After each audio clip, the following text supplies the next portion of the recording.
विश्राम किया। रात हो गई थी, बेचारे भोले भाले लोग थके हारे चले थे, थक चुके थे और सो गए। ठाकुर सामने बैठे हैं और हम सो गए। तो सो गए तो ठाकुर उठे, सुमंत्र को जगाया। राम सुमंत्र आवत देखा आदर कीन पितासम। राम जी श्री सुमंत्र जी का आदर अपने पिताजी की तरह ही करते थे।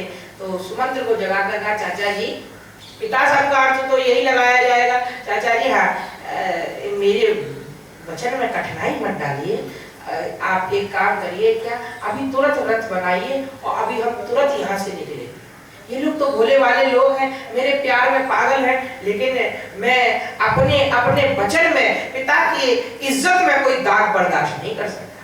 तुरंत चल। राम लखन सिय जान चढ़ी, शंभु चरण सिर नाहि। शंकर को प्रणाम करके राम जी ने रथ दौड़ाया। श्रृंगवेरपुर प्रातःकाल पहुंचे। श्रृंगवेरपुर में रात्रि विश्राम किया। दूसरे दिन फिर निषाद राज मित्र हैं बचपन के, उनसे बट के पत्ते का दूध मंगाकर जटा बनाई।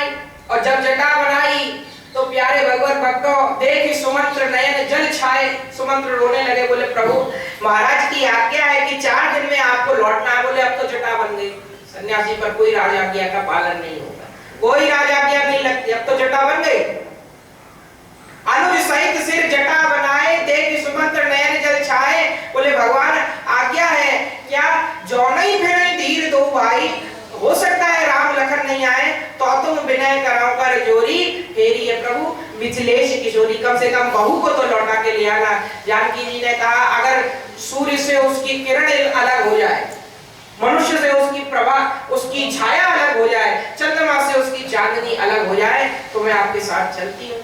अगर ये नहीं हो सकता तो गिरा रथ जल बीच सम कहिए तो भिन्न न भिन्न। और बंधन सीता राम पद जिनहि परम प्रिय। खेत सीता से भी राम अलग नहीं हो सकती। अब आई बात लखन पर। लक्ष्मण ने कहा, अब ये मुझे कहेंगे जाने को, और ये जाने को कहेंगे तो राम जी और सीता दोनों, तू छोटा है चला जा कहकर के मुझे भगा दे।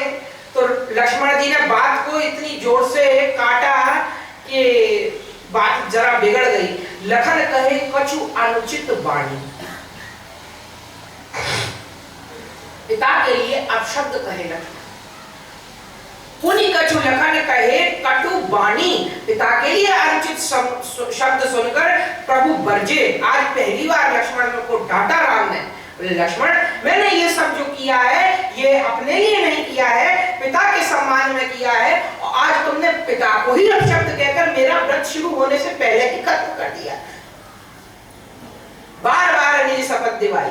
सुमंत्र को बार बार अपनी कसम देकर कहते हैं, बोले मंत्री, लखन संदेश तात जनि कहेहूं। पिताजी से जाकर के ये लक्ष्मण वाली बात कहना मत। मंत्री ने कहा, बोले ठीक है, मैं तो नहीं कहूंगा, पर अगर उड़ती पड़ती बात उनके कान में चली गई और उन्होंने मुझसे पूछा तो मैं राजा से तो झूठ नहीं कह सकता।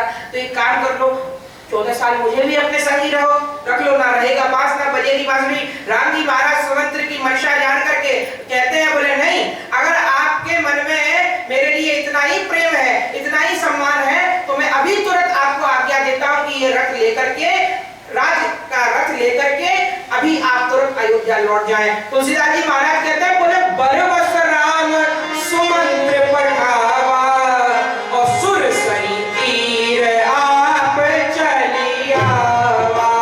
बरबस राम सुमंत्र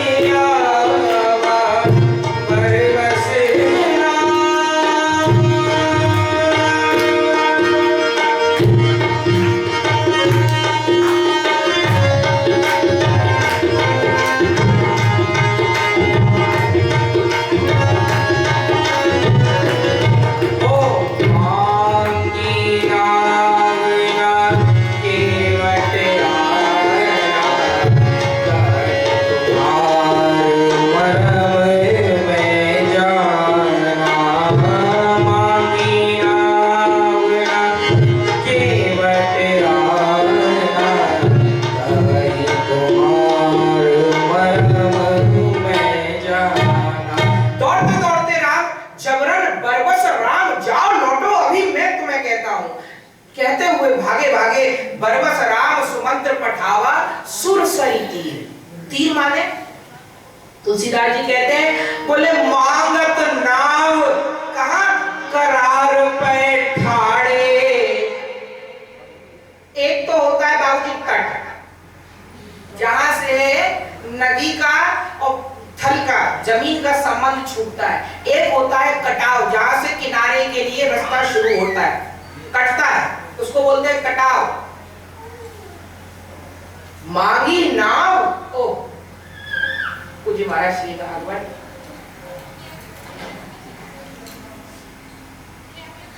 भगवान का अद्भुत आशिक। मांगी नाव, ओ नाव वाले, ओ नाव वाले, नाव लेकर आओ। मांगी नाव, मांगी नाव ना केवट। अरे बोले महाराज और कहां लाऊं? क्यों? और कोई वाहन हो तो लाया जा सकता है घर पर, गाड़ी स्कूटर मोटरसाइकिल तो लाई जा सकती है, नाव के पास तो तुम्ही को आना पड़ेगा। ऊंचाई से चिल्लाए राम लेके आओ। बोले कहां लाऊं? आना तो तुम्ही को पड़ेगा। कि मांगी नाव न केवट आना, क्यों? कहीं तुम्हार मरम में जाना। मांगी नाव न केवट आना, कहीं तुम्हार मरम में जाना। गोस्वामी जी कहते हैं केवट ने कहा कहीं तुम्हार मरम में जाना। तू भगवान का मर्म जानता है। एक केवट मल्लाह अत्यंत अस्पृष्ट, जिसके स्पर्श करने से भी शचैल स्नान करना पड़ता है। तुलसीदास कहते हैं जा सुछा कछुई ले ये सींचा। और वो कह रहा है क्या कि काई तुम्हार मर्म में जाना। अरे जिसका मर्म देवता नहीं जान सके, पालन सुर धरनी अद्भुत करनी, और मर्म न जाने कोई। जिस सूर्य वंश में प्रकट हुए उसके कुल पुरुष श्री सूर्य नारायण नहीं जान सके। मास दिवसगर दिवसवा मर्म न जाने कोई। साथ में बराबर लक्ष्मण चलता है, वो भी मर्म नहीं जानते हैं। लक्ष्मण हूं ये मर्म न जाना, जो कुछ चरित लज्जा भगवाना, उसका मर्म तू जानता है। कहीं तुम्हार मर्म में जाना, तो क्या जानता है? बोले महाराज ये जानता हूं क्या, ये तुम्हारे पैर बड़े जादुई हैं। एक बार एक पत्थर पर पड़ गए थे तो वो स्त्री बन गई। और महाराज मैं गरीब आदमी मल्लाह हूं, अरे यही प्रतिपाल हूं। ये बेचारी नाव ही है जो मेरा पेट भरती है, अपने बच्चों को खिलाता हूं। यही प्रतिपाल हूं सब परिवारों, नहीं जाना हूं कछु और कवारो। कुछ और नहीं आता, मेहनत मजदूरी आती है। वे पढ़ा लिखा आदमी हूं, का लिखते ही कलम टूट गई, खौ लिख ही नहीं पाया। तो अगर आपने मेरी नाव में पैर रखा और ये धूल उस पर पड़ गई लकड़ी पर, और वो राम जी ने कहा वो पत्थर था पगले और श्रापित था। अरे बोले महाराज आप भी उल्टी बात करते हो। कहीं मेरी इस नाव को, लकड़ी की नाव को भी किसी बाबा जी का श्राप हुआ और ये भी कई औरत बन गई, फिर क्या करूं? तो क्या चाहता है तू?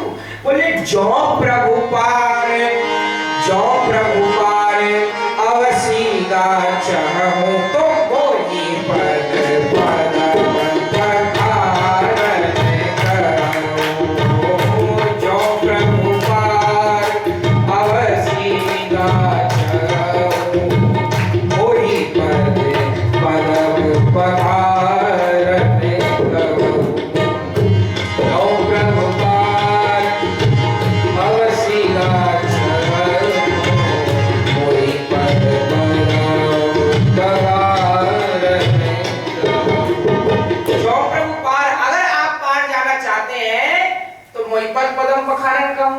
अब राम जी जैसा व्यक्ति कभी अपने पैर धोने को कहेगा किसी व्यक्ति से कि तू मेरे पैर धो? ये तो राम नहीं कह सकते। मोहिपत बदम पखारन कहूं, अगर पैर धोने को नहीं कहोगे तो नाव में नहीं चढ़ने दूंगा। लक्ष्मण जी कहते हैं तो नहीं चढ़ने देगा तो नहीं सही, कोई और नाव देख लेते हैं। मगर महाराज दशरथ की आज्ञा थी राम गंगा पार ना हो जाए, इसलिए कोई भी नाव वाला घाट पर नहीं होना चाहिए। सब नाव चली गई, यही एक बचा था। और होता है जब कहीं जाना हो जरूरी फोन पे एक रिक्शा आया तो फिर अपने मनमाने रेट बोलेगा ही मैं तो अड़ गया वहीं पर पलंग पखारन का। लक्ष्मण जी ने कहा बोले तो तू नहीं ले जाएगा? बोले ना, बिना पैर धोए तो नहीं ले जाऊंगा। तो भैया चलिए कहीं और देखते हैं, कोई और रास्ता सोचते हैं। तो श्री राम ने कहा बोले भैया कोई और रास्ता है? बोले हाँ रास्ता तो है, क्या तुमको खुद पार करना पड़ेगा। यही थोड़ी दूर पर कवितावली में श्री गोस्वामी जी कहते हैं थोड़ी दूर पर ही एक घाट है, वहां पर कटिलो जल, कमर भर पानी है, वहां से पार हो जाओ। लक्ष्मण जी ने कहा बोले भैया चलिए, इसने तो रास्ता बता दिया। लक्ष्मण से राम कहते हैं बोले तुम देखते हो 7 फुट का आदमी अपनी कमर पर हाथ रखे खड़ा हुआ है, उसके कमर भर पानी है तो मेरे तो छाती भर होगा, तुम्हारे गले भर होगा और जानकी तो डूब जाएगी।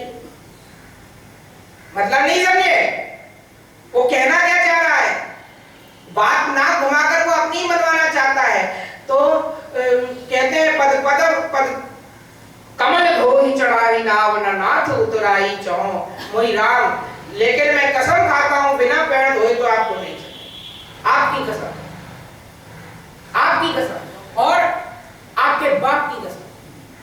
मोहि राम राउर आन दशरथ शपथ सब साची का। लक्ष्मण को गुस्सा आया, बाण निकाला, बोले बदतमीज पिताजी की कसम खाता है, अभी तुझे देखता हूं। बरु तीर मार। इशारा आपके भाई का होता है ये बाणों से, कि धनवा से निकल कर जा मिल केवट के प्राणों से, मगर मुझको नहीं है डर कि मैं मर जाऊंगा भगवान, मुझे तो हर्ष है कि अंतिम समय तर जाऊंगा भगवान। आपका भाई कहता है बर तीर मारही लखन पे जब लगी ना पाँव, बर तीर मारही लखन पे जब लगी ना पाँव। आपके भाई आज मुझे तीर मार भी दे तो क्या फर्क पड़ता है, कहां तकदीर ऐसी है कि जो पासा ठीक पड़ जाए। मैं तो मजबूर आदमी, बेपढ़ा लिखा आदमी, वेद जानता नहीं, शास्त्र पढ़े नहीं, पुराणों का अध्ययन नहीं, किसी गुरु का साथ नहीं, कोई सरपरस्त भी नहीं।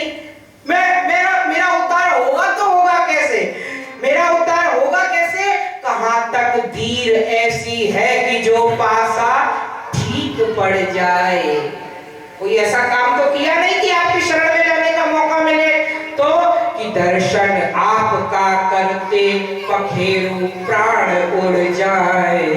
किया करते हैं जोगी जोग साधन, किस लिए हरदम तपस्वी भूखते रहते हैं तन मन, किस लिए विरागी लोग भी किस लाभ से बन भटकते हैं, महात्यागी भी किस आशा की सीमा पर अटकते हैं। यही है चाहना उनकी कि निकले प्राण जब तन से, तो आंख तृप्त हो जाए तुम्हारे दिव्य दर्शन से। तो फिर क्यों हाथ से ऐसा समय श्रीमान जाने दूं। जो योगी चाहते हैं वही मैं चाहता हूं, पर मेरे पास कोई उसके लिए साधन नहीं है। लेकिन आज खुद तुम आए हो, तुम्हारा भाई कह रहा है मैं मार मारूंगा, तो यही तो वो भी चाहते हैं कि तुम्हारे सामने मर जाए। जन्म जन्म मुनि जतन कराही, अंत राम कही आवत नहीं। और आज तुम्हारे सामने मैं खुद मरूंगा, तो फिर क्यों हाथ से ऐसा समय श्रीमान मान जाने दो, क्यों ना श्री जानकी, न क्यों श्री जानकी जीवन के सन्मुख जान जाने दो। मरूंगा किसके हाथों से जो श्री राम का प्यारा है, मरूंगा किसके हाथों से जो श्री रघुवर का प्यारा है। किसके हाथों से मरूंगा? किसी राक्षस के हाथ से, किसी पापी के हाथ से नहीं, तुम्हारे भाई के हाथ से, तुम्हारे सेवक के हाथ से। मरूंगा किसके हाथों से जो श्री रघुवर का प्यारा है। मरूंगा किस जगह निर्मल जहां गंगा की धारा है। कहां मरूंगा? कहां मरूंगा? बिस्तर में प्राण नहीं, एड़ियां रगड़ते रगड़ते नहीं मरूंगा, अस्पताल में नहीं मरूंगा, बीमारी में नहीं मरूंगा। कहां मरूंगा? मरूंगा, मरूंगा किस जगह, मरूंगा किस जगह निर्मल जहां गंगा की धारा है। और मरूंगा सामने किनके कि जिनका दास होता है। मरूंगा किस खता पे मरूंगा किस खता पर पाओ करुणा करके धोता है। किस लिए मरूंगा? कहां मरूंगा? गंगा के किनारे। किस लिए मरूंगा? क्या गलती है मेरी? क्या गलती है? संपत्ति मांग ली क्या?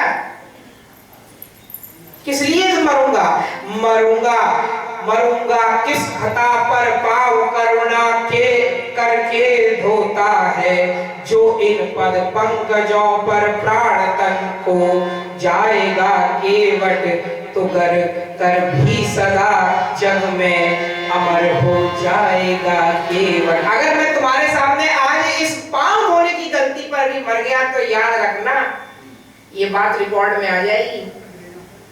ये बात रिकॉर्ड में आ जाएगी। क्या? कि राम जी के सामने एक व्यक्ति मर गया। और किस लिए मर गया? बोले बस पाँव धोने की खता पर मर गया। तो बड़ा डेंजर आदमी है, बस पाँव धोने की बात पर मरवा देता है। तो ये ध्यान रखना। तुलसीदास जी महाराज कहते हैं कि सुनी केवट के बैन, जब केवट की बात सुन रहे थे, प्रेम लपेटे अटपटे और बिहसे, भगवान मुस्कुराए, बिहसे। क्यों? अरे बोले ये तो सब पोल पट्टी खोल देगा, ये तो बता देगा कि कहीं तुम्हार मरम में जाना, और कहीं इसने मरम बता दिया तो बिहसे। बिहसे माने ठाकुर जब भी मुस्कुराते हैं तो माया का विस्तार हो जाता है। और जब तक माया बीच में है तो जीव ब्रह्म से मिल ही नहीं सकता। माया हास बाहु दिगपाला, भगवान का मुस्कुराना ही टेढ़ी चितवन और ये मुस्कान ही तो माया है। भगवान मुस्कुराए, बिहसे करुणा ऐन और चितई जानकी लखन तन। जानकी और लक्ष्मण को देखने लगे, बोले लो भैया सुन लो। क्या? पहले लक्ष्मण का दोनों चरणों पे अधिकार था, लक्ष्मण दोनों राम के चरण दबाया करते थे। पर जब से विवाह हुआ, जानकी आई, तो अब एक पैर जानकी दबाती है, एक पैर लखन दबाते हैं। तो तुम दोनों जो मेरे पैर दबाते हो, बायां पैर जानकी दबाती है तो बाईं ओर है, दायां पैर तुम दबाते हो तो तुम बाईं ओर हो। लेकिन ये तो दोनों पैर धोने के लिए मांग रहा है, बताओ इसको कहां बैठा? बिहसे करुणा ऐन चितई जानकी लखन तन। और भगवान कहते हैं, बोले केवट, बोले ये तो तूने संकट में डाल दिया। कृपा सिंधु बोले मुस्काई सोई करूं, जा कर ले। क्या करूं? क्या करूं? सोई करूं जही तब नाव ना चाही, जिससे भी तेरी नाव की रक्षा हो जाए वो तू कर ले। अरे बोले महाराज फिर तुमने चक्कर में डाल दिया। क्यों? क्यों चक्कर में? बोले नाव बचाने के तो दो रास्ते हैं। एक रास्ता तो यह है कि तुम्हारे पैर धोकर तुमको नाव में बिठाऊं, और एक रास्ता यह है क्या? तुमको दूसरा घाट दिखाऊं। बताओ क्या करूं?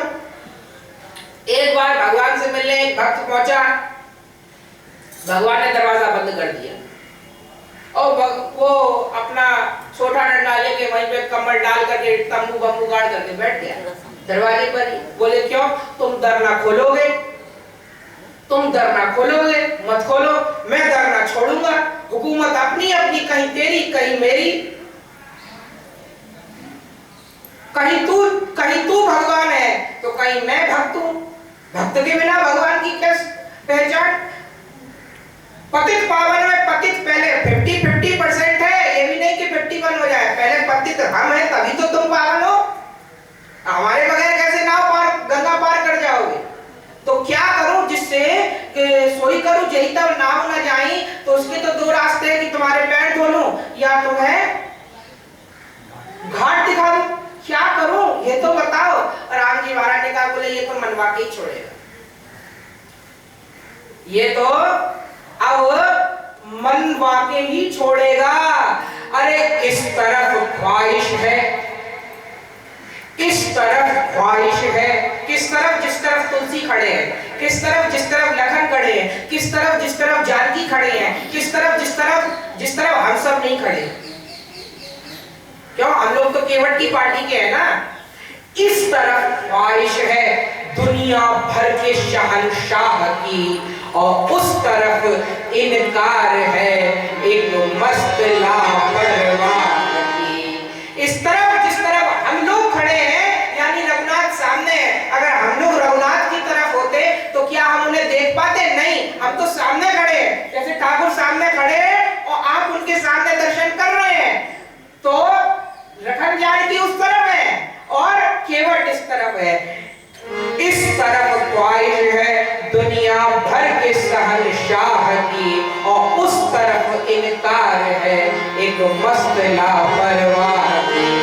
प्रेम के झगड़े में चलती है ये जिद चाह की।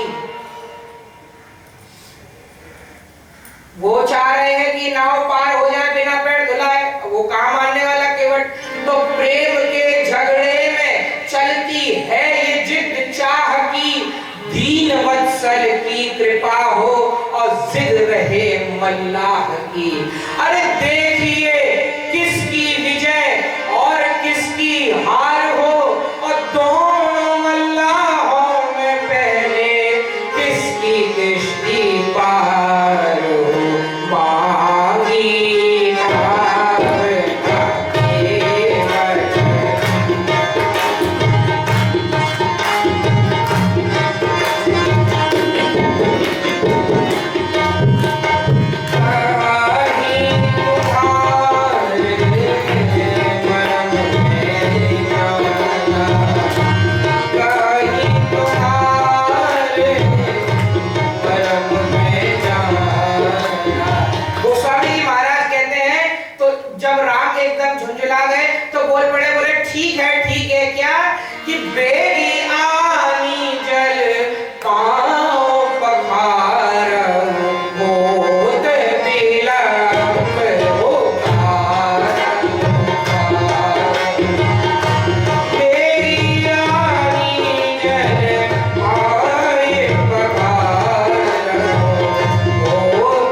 और दौड़ा दौड़ा जैसे ही राम की आज्ञा मिल गई पहुंचा कहां? गांव में। ओ गांव वालों सुनो सुनो क्या?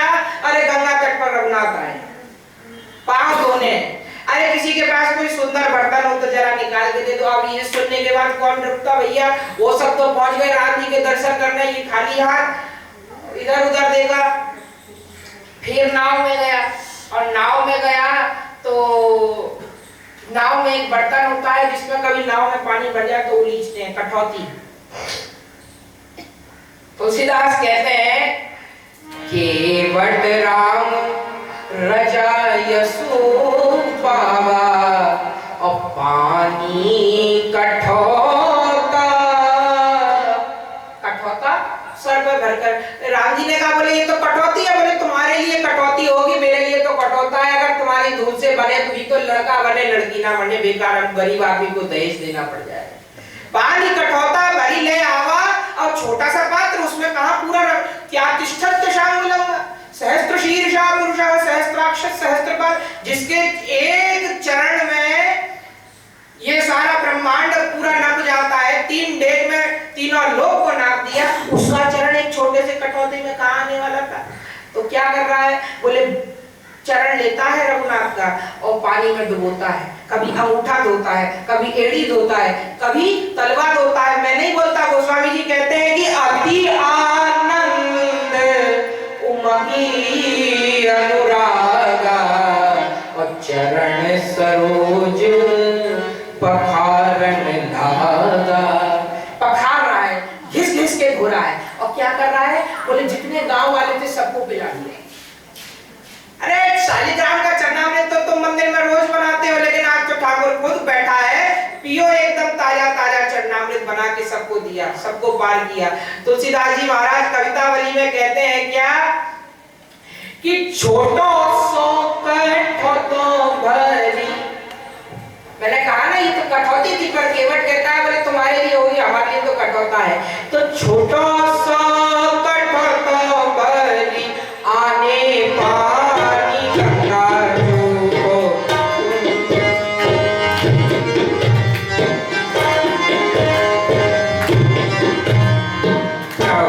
रोक पाई के बुलाई बार धरनी और बंदी के चरण चहु किसी बैठे घेरी घेरी।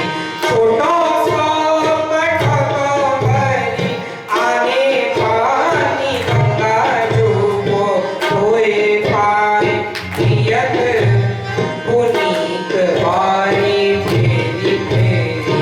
तुलसी सराहे ताको आग सानो राग सुर वर्षे सुमन जय जय कही तेरी तेरी। ओ विविध स्नेह सानी विविध स्नेह सानी आनी असयानी सोनी हसी राघो जानकी लखन कन तेरी तेरी। तुलसीदास जी महाराज कहते हैं प्रभु रुख पाई के धुलाई बाल धरनी बालक और अपनी पत्नियों को भी चरणामृत पिला करके उद्धार किया। और उसके बाद तुलसीदास जी महाराज कहते हैं वह कठौता लेकर पहुंचा कहां, गंगा जी में। और गंगा जी में पहुंच करके कहता है बोले माँ विष्णु के चरणों से निकली गंगा ब्रह्मा के कमंडल और शंकर की जटाओं से होते हुए और यहाँ तक आई हो, ताजगी भर देता हूँ। थक गई होंगी तो ताजगी भर देता हूँ। तो ताजगी भरने के लिए क्या किया, तुरंत केवट ने वो कठौता लिया और अपने पितरों का स्मरण करके वह राम का जो पाद प्रक्षालन का जल था वह गंगा में समाहित कर दिया। बोले अरे गया में जाकर, बनारस में जाकर, रामेश्वरम में जाकर अपने पितरों का श्राद्ध तो बहुत लोग करते हैं, पर मैं तो श्री राम के चरणामृत से तुम लोगों को तर्पण कर रहा हूँ। और इतना सुनते ही तुलसीदास कहते हैं पितर पार, जितने उसके पितर अधोगति में थे सब विमान में बैठकर वैकुंठ चले गए। पितर पार करी, अब प्रभु ही पुनी। ठाकुर को नाव में गोदी में उठा करके बैठाता है, क्यों फिर ले जाऊंगी, चल के जाए भूल लग जाएगी। बैठाता है और बैठा करके मुदित गया मुलई उस पार उतारने लगा। चप्पू चला रहा था, बीच नाव मझधार में आकर चप्पू छोड़ दिया। चप्पू छोड़ दिया, लक्ष्मण जी ने कहा बोले पागल है क्या, सब डूब जाएंगे, नाव का चप्पू छोड़ दिया नाव डूब जाएगी। अरे बोले जिस नाव में खुद राघव बैठे हैं, जो नाव में भवसागर की नाव को पार लगाने वाला मल्लाह बैठा है, क्या वो नाव कभी डूब सकती है क्या, वो नाव कभी डूब सकती है क्या? तुलसीदास जी महाराज कहते हैं पितर कार्य करी प्रभु ही पुनी और मुदित गया मुलई पार। और ठाकुर जी महाराज ने केवट को उस पार आते ही कुछ देना चाहा। मैं इतना प्रेम दिया, इतना सम्मान दिया, इतनी भक्ति प्रदान की, तो कुछ तो इसको देना पड़ेगा। लेकिन आज ठाकुर विवश है, माता की आज्ञा के कारण कुछ भी हाथ में नहीं है। तो तुलसीदास जी महाराज कहते हैं क्या राम को संकोच जानकर, राम का संकोच जानकर केवट के सामने कि कृपा सिंधु यही नहीं कछु दीना, कुछ भी नहीं दे पा रहे हैं, तो तुलसीदास जी कहते हैं मणि मुद्री मन मुदित उतारी, सिय ही की पिय जान निहारी। ठाकुर का चेहरा देख करके श्री जानकी जी ने हाथ की मुद्रिका उतारी और सिय ही की पिय जान निहारी। और कब ठाकुर को दे दी ये किसी को पता नहीं चला। कहूं कृपाल ले भी उतराई, जानकी का उतारना और राम का केवट को देना ये सामने आया। कहूं कृपाल ले ही उतराई, केवट कहता है बोले ठाकुर अब अपने चरण पर बैठाने के बाद, सबसे सर्वोच्च स्थान पर बैठाने के बाद फिर उतार रहे हो नाथ, आज मैं कार न पावा, मालिक बनाकर फिर मजदूरी देते हो, ये समझ नहीं आया। बहुत कीन सिय लखन पर नहीं कछु केवट ले, केवट ने बोले नहीं। यही अनन्य भक्ति है, यही निष्काम भक्ति है। जब हम ठाकुर के सामने सुख संपत्ति घर आवे, कष्ट मिटे तन का, तो ठाकुर सोचते हैं बोले ये तो भिखारी है, भिखारी को भीख दी जाती है, लेकिन बेटे को तो अधिकार दिया जाता है। तुम ठाकुर के सामने याचक क्यों बनते हो? तुम ठाकुर के सामने उनके पुत्र क्यों नहीं बनते? जिस दिन पुत्र बन जाओगे ठाकुर सर्वस्व लुटा देंगे। और केवट को पार लगाने के बाद श्री रघुनाथ शंकर का पूजन करके जानकी गंगा का आशीर्वाद लेकर चले ससी मुदित दो भाई वन की यात्रा प्रारंभ करते हैं। और भरद्वाज मुनि से मिलकर श्री वाल्मीकि जी के यहाँ मिलकर श्री वाल्मीकि जी ने रघुनाथ को वन में रहने के लिए 14 स्थान बताए। ये सिद्धांतिक प्रसंग है और यह वाल्मीकि के 14 स्थान गोस्वामी तुलसीदास जी महाराज कहते हैं यह वह स्थान है जो भगवत प्राप्ति का सिद्धांत बताते हैं, जिनके श्रवण समुद्र समाना। पहले 6 स्थानों में इंद्रियों की शुद्धि है, जिनके श्रवण समुद्र समाना, कथा तुम्हारी सुभग सरी नाना, भरई निरंतर हो ही ना पूरे, लोचन चातक जिन करी राखे। इंद्रियों की शुद्धि है, कर्ण की, नेत्र की, जिह्वा की शुद्धि है, उसके बाद मन की शुद्धि है, उसके बाद फिर अंत में जो स्थान है उनमें यह बताया जिनके कपट दंभ नहीं माया, तिनके हृदय बसत रघुराया, काम क्रोध मद मान न मोहा, लोभ न छोड़ा। दोहा संख्या क्या है? 127। अयोध्या कांड दोहा संख्या 127 से ये वाल्मीकि के इसके स्थान 14 स्थान शुरू हुए हैं, जहां पर अंत में पहले इंद्रियों की शुद्धि, मन की शुद्धि, सर्वांग शुद्धि और सर्वांग शुद्धि के बाद फिर राम समर्पण का रास्ता श्री वाल्मीकि जी बताते हैं भक्तों को कि चरण राम तीरथ चली जाही, राम बसाऊं तिनके मन माही। हालांकि ये बहुत लंबा प्रसंग है। हमारी आपको मालूम है हमारे बीच में हमारी भाव जगत में श्री राम की कथा का ही प्रसाद है। बुआ जी बैठी है, इन्होंने तो बहुत कथा सुनी है और यही 14 स्थान पे सुनी है। तो बहुत ये तो इसके मतलब सीनियर प्रोफेसर तो वही थे, तो ये तो उनका विषय है। हमारे दादा इसकी कथा जब करते थे तो 6-6 वर्ष में ये एक सत्र भी पूरा नहीं कर पाते थे, तो बड़ा जटिल प्रसंग है। स्वतंत्र जब कभी इसके लिए समय मिले तब इसकी चर्चा हो सकती है खुल करके। अंत में बताते हैं बोले प्रभु अंत में आपको जब जीव समर्पण कर देता है तो जाई न चाहिए कबहु कछु, तुम सन सहज स्नेह, जो सिर्फ तुम्हें चाहता है, जो सिर्फ तुम्हारे लिए है, जो अनन्य है, जान न चाहिए कबहु कछु, तुम सन सहज स्नेह, मन मंदिर तिनके बसो। उनके मन रूपी मंदिर में आपका वास है, परमानेंट ठिकाना है। और वाल्मीकि जी महाराज से स्थान पूछने के बाद, चित्रकूट की अनुमति मिलने के बाद श्री रघुनाथ लखन सहित जानकी सहित चित्रकूट में वास किए। और आपको बताएं तुलसीदास जी महाराज कहते हैं कि राम का तो विश्राम हो गया चित्रकूट में, लेकिन जो सुमंत्र थे वो अभी भी गंगा तट पर ही बेहोश बेसुध पड़े। राम छोड़ के चले गए, लेकिन सुमंत्र की हिम्मत नहीं है जाने की। वो तो वहीं पड़े हुए बिलबिला रहे हैं, बिलख रहे हैं।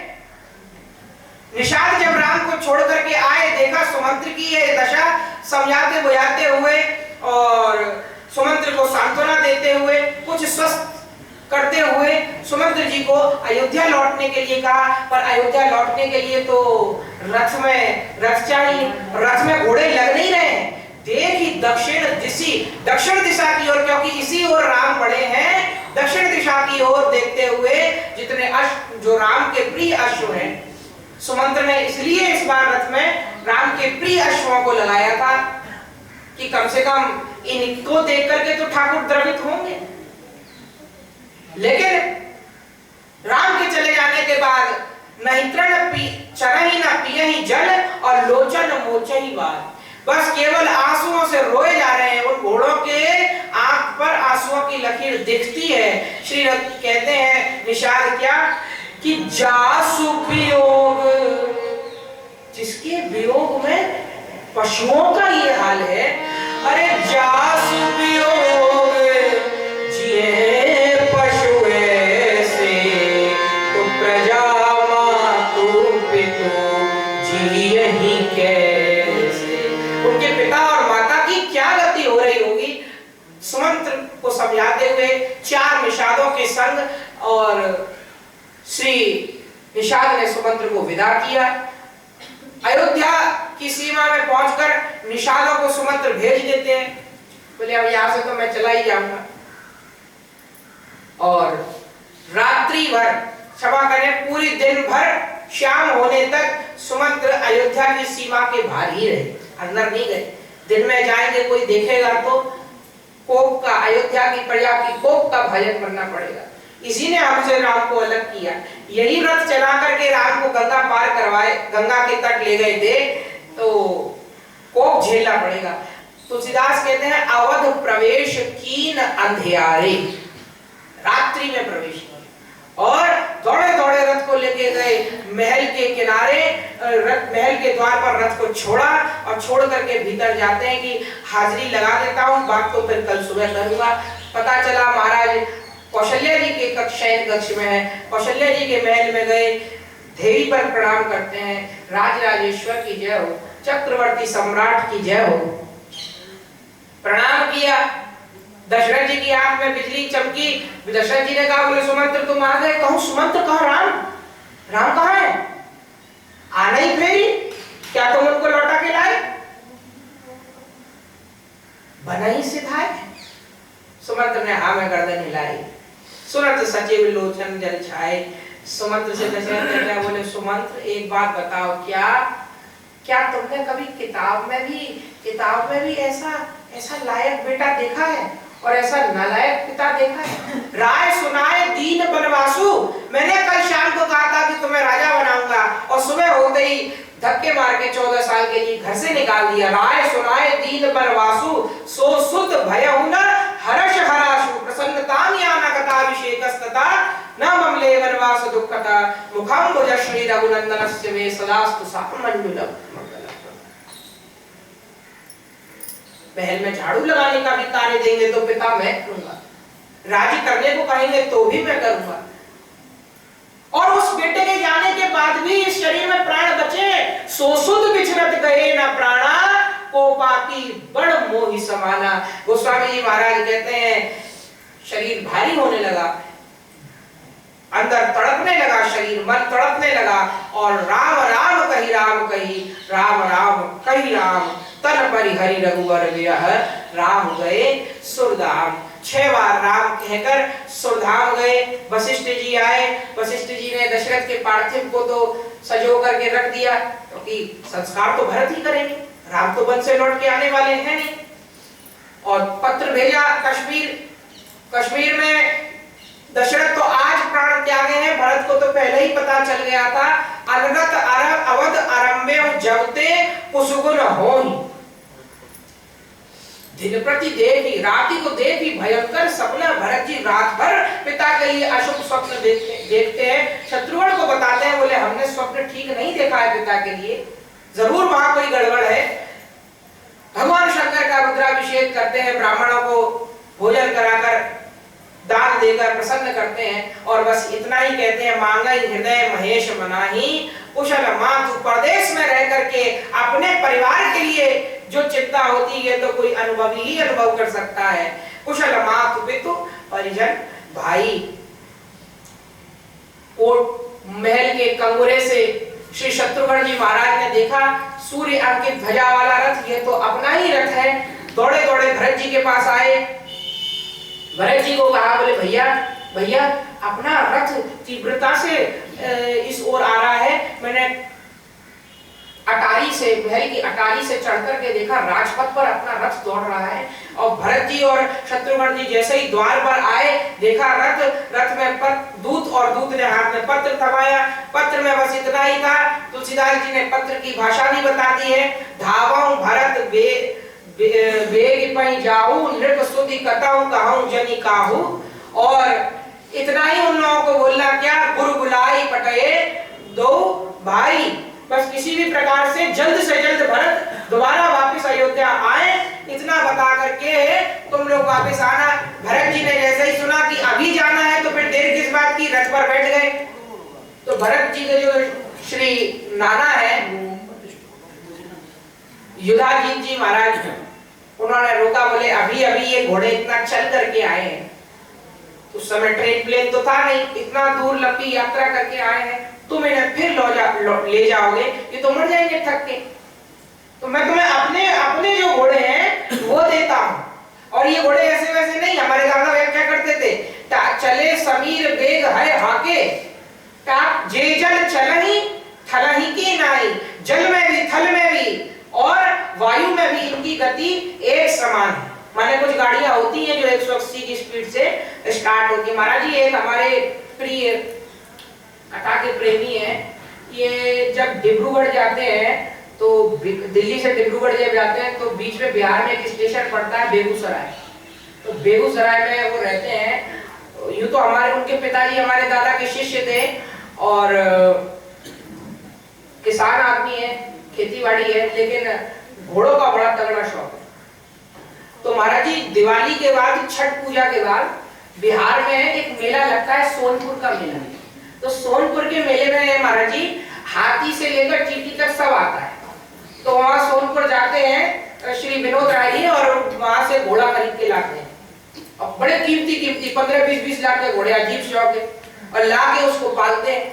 तो और उस भले आदमी के पास एक किताब और है, उस किताब में हर घोड़े की जाति, हर घोड़े का आहार, हर घोड़े को एक जैसा खाना नहीं दे सकते। महाराज ये तांगे वाले जो घोड़े हैं ना, ये रेस में नहीं जाते हैं, वो रेस वाले घोड़े होते हैं।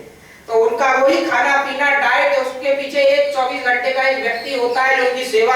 घोड़ों का शौक बड़ा तगड़ा शौक है।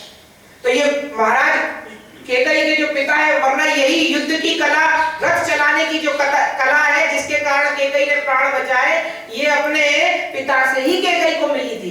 तो घोड़ों के बड़े कुशल जानकार हैं, अपने खुद के घोड़े दिए और घोड़े दे करके भरत से कहा, बोले चाबुक मत दिखाना, फिर तुम्हारे कंट्रोल में नहीं आएंगे। लेकिन भरत जी को कहा, लगता है बहुत धीरे चलता है, मारा चाबुक, चले समीर वेग है आके, नागत सरित सैल बन बाके, और अयोध्या के दरवाजे पर लाकर के रथ सीमा पर आकर रुका। भरत जी ने स्पीड धीरे की, रथ लेकर के अयोध्या में जाना चाहते हैं। देखा जिस अयोध्या के तालाबों में चांदी जैसा स्वच्छ जल होता था वो सूखे पड़े हैं। जिस अयोध्या के द्वार पर मंगलवाती शहनाई गूंजती थी वहां मनुष्य छाई हुई है, जैसे महामारी आ गई हो, कोई नहीं बचाओ। अंदर घुसे तो देखा क्या, खर सुयार बोलई प्रतिकूला। सियार जंगल का पशु है, गधा बस्ती का पशु है। प्रतिकूला, गधा जंगल में बोल रहा है, सियार बस्ती में बोल रहा है।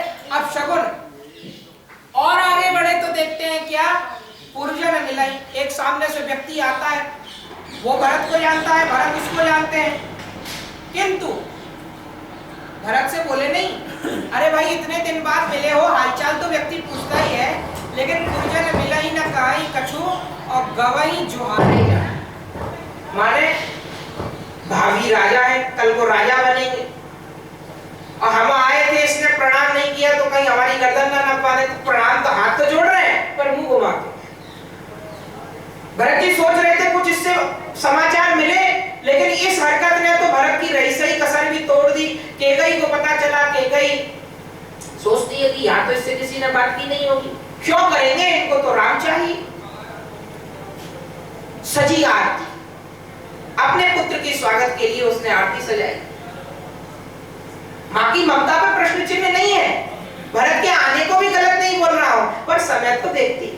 जिसके पति का पार्थिव घर में पड़ा हो, वो स्त्री किसी की आरती करे, फिर चाहे पुत्र ही क्यों ना हो, क्या उसको आप ठीक मानेंगे? सजी आरती मुदित उठिदाई। भरत जी ने कहा, बोले मां ये तूने घर की हालत क्या हो रखी है? भरत का मन कुछ खिन्न जानकर कैकई ने कहा, इसको यहाँ की तो कोई बात पता नहीं, गुरुजी ने मना किया है। नृपसुति कथाओ कहाऊं जनी काहू, किसी को मत बताना कि राजा दिवंगत हो गए। सुतई ससोच देख मन मारे और पूछती नैहर। महाराज जी गोस्वामी जी कहते हैं नैहर। कैकई ने पूछा, बोले मेरे मायके में तो सब ठीक है भरत, तेरा मुंह उदास है। बोले तेरे घर में तो सब ठीक है, लेकिन मेरे घर को तूने क्या कर रखा है? क्या कर रखा है? अरे बोले बेटा, पशु के बच्चे को भी कोई छूना चाहता है तो पशु उसको हमला कर कर भगा देते हैं, मैं तो भी इंसान। तात बात में सकल सवारी तूने सवारा। बोले भाई मंत्रा, वो एक बेचारी दासी साथ में थी, पर वो जितना कर सकती थी उतना उसने किया। भाई मंत्रा सहाय बेचारी, कछुक बात विधि बीच बिगाड़ो और भूपति सुरपति पूर्वक धारे। पिताजी वृद्ध, अब किसके पिता सारी जिंदगी बैठे रहते हैं बेटा, वृद्ध तो हो ही गए थे। भूपति सुरपति पूर्वक धारे। भरत जी ने विलाप किया, माता से पूछा, बोले मां ऐसी क्या असाध्य बीमारी थी कि पिताजी असमय हमको छोड़ के चले गए? कहूं भी तो मरण है तुम महतारी। और तुलसीदास जी महाराज कहते हैं, आदि उठते सब आपनी करनी और भरी मुदित कुटिल मन भरनी। सारी अपनी वो काली करतूत भरत के सामने श्री भरत जी महाराज को कैकई ने कही। भरत ही बिसरे होते तुम्हारे पिता का मरना भूल गए थे भरत जी। तुलसीदास कहते हैं, भरत ही बिसरे पितु मरण सुनत राम बन गौन। श्री राम का जन्म जाना सुनकर भरत जी महाराज कहते हैं, हेतु किसके कारण गए? अपन पाऊं, मेरे कारण। ये अयोध्या की जो दशा है किसके कारण? मेरे कारण। पिता का मरना किसके कारण? मेरे कारण। थकित रहे 100 में से 60% किसी का नुकसान हो जाए, 40% बचे, तो वह व्यक्ति 40% में संतोष करता है। पर जो उसका सर्वस्व लुट गया हो, जो चौराहे पर आ गया हो, वो क्या बोलेगा? थकित रहे, चुप।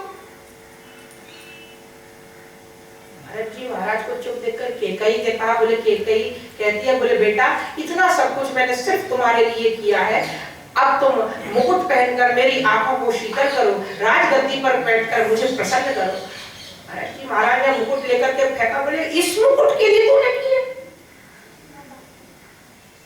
जौपे कुरुचि रही अति तो ही है पापिनी। अगर तेरे मन में यही पाप था बचपन से कि राम कौशल्या का बेटा, इसलिए तो निकाला ना, सौतन का बेटा राम कौशल्या का बेटा हो, भरत मेरा बेटा, घर के भीतर तूने जब से मेरा तेरा किया तो जन्मत काहे न मारे? तूने पैदा होते ही मुझे क्यों नहीं मार दिया? वो तू हसी कौन है? तू मेरी माँ तो नहीं, मेरी माँ नहीं है। अरे मेरी माँ तो मुझसे ज्यादा राम को प्रेम करती थी, अपनी छाती का दूध पिलाया है उसने, बचपन में खिलाया है, वो राम को जंगल नहीं भेज सकती। तू जरूर कोई पिशाचिनी है जो मेरी माँ के शरीर में आई हुई। वो तू ऐसी तलवार निकाल ली, मारा, गर्दन पर रख दी। कौन है तू?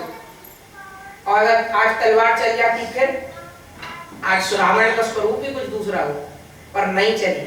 पीछे शत्रुघ्न खड़े थे, शत्रुघ्न ने कहा, बोले लखी शत्रुघ्न मात्र कुटिलाई। शत्रुघ्न सब देख रहे हैं, शत्रुघ्न चाहते हैं क्या? बोले भैया ठीक है, अब तक तो कुछ बोल नहीं सकते थे, क्यों? अपनी माँ तो है नहीं, ये तो भरत की माँ। रिश्तन जरई, क्रोध है पर कुछ कह नहीं सकते, किचु ना बसाई। पर जब जैसे ही भरत ने तलवार निकाली तो शत्रुघ्न ने भी कहा, ठीक है भैया, संसार की गंदगी को, समाज की गंदगी को खत्म करने में ही भलाई है, मार दो। और भरत ने नहीं मारा। क्यों नहीं मारा? तो गुरुदेव कुछ पंक्तियां कहा करते थे इसी प्रसंग में, भगवान के सच्चे भक्तों को